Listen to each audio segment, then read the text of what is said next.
The ASD prevalence rate in 8-year-olds is now 1 in 31. Shocking. There's an extreme risk for boys. Overall, the risk for boys of getting an autism diagnosis in this country is now 1 in 20. And as high in California, which has the best data collection. So it probably also reflects the national trend, 1 in 12.5 boys. This is part of an unrelenting upward trend. The prevalence 2 years ago was 1 in 36.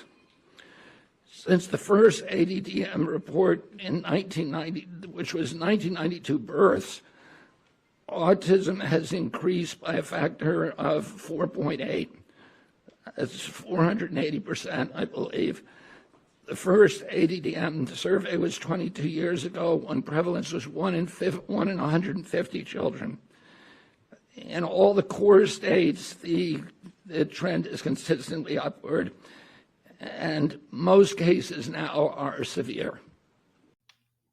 Hey everybody, I would like to welcome you back to my channel. Today I'll be going over some of the hard-hitting facts from JFK Jr.'s autism video. Previously, there was a study done that culminated in 2020 showing that 1 in 36 8-year-olds had autism. Now it is 1 in 31 as of 2022. So the data that I'm going to present to you is it was just released, but even this is outdated and is astronomical, okay? So the latest CDC data shows that autism now affects 1 in 31 American children based on studies of 8-year-olds born in 2014. In addition, the risk for boys is actually significantly higher. So nationally, 1 in 20 boys are diagnosed with autism. And this is based on a study in California, which has the most robust data collection. And this data, it's a little inconclusive because some aspects of that study show that it's actually 1 in 12.5 boys. So 1 in 12.5 boys may have autism. Autism prevalence has surged dramatically since the CDC Autism and Development Disabilities Monitoring report first came out in the 1990s.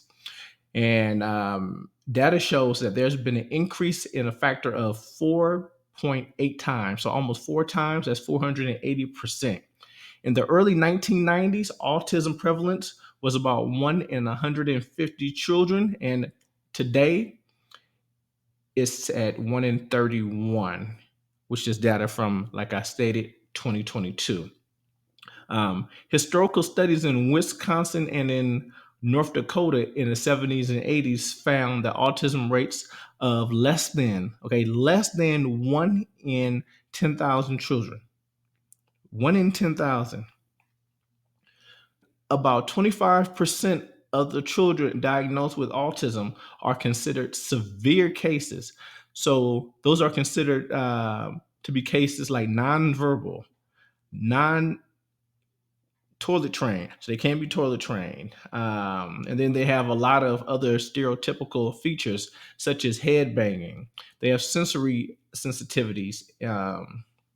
So also, the projected cost of treating autism in the United States by 2035 is estimated to reach $1 trillion per year. Autism is described as an individual and societal tragedy, with many affected children unable to live independently or participate fully in society. So RFK strongly asserts that the rise in autism is not due to better diagnosis or recognition or changing of the diagnostic criteria.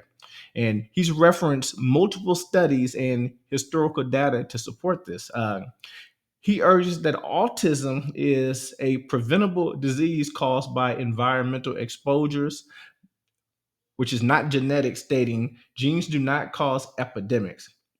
They can provide vulnerability, but you still need an environmental toxin. So he's saying that the chemical makeup of individuals can react to the toxins in the environment where others won't.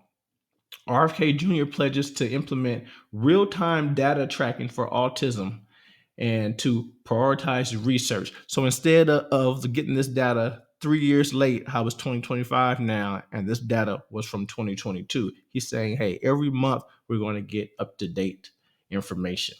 He states that new studies on environmental toxins and autism will be launched soon, with the results expected by September 2025. Autism, 1 in 31 children.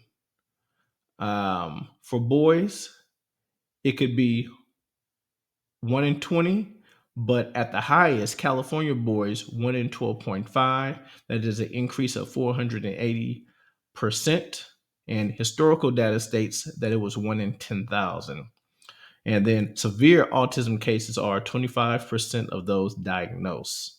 And the projected annual cost by 2035 is $1 trillion. So RFK Jr. highlights a dramatic and ongoing increase in autism diagnosis, especially among boys. And this frames the issue as public health crisis driven by environmental factors rather than genetics. He calls for a shift in research priorities and immediate action to identify and address environmental causes. I'm happy that we're taking on this endeavor and this research. I'm an American and I care about our future, and I don't want this to just go to the wayside. So keep on pushing.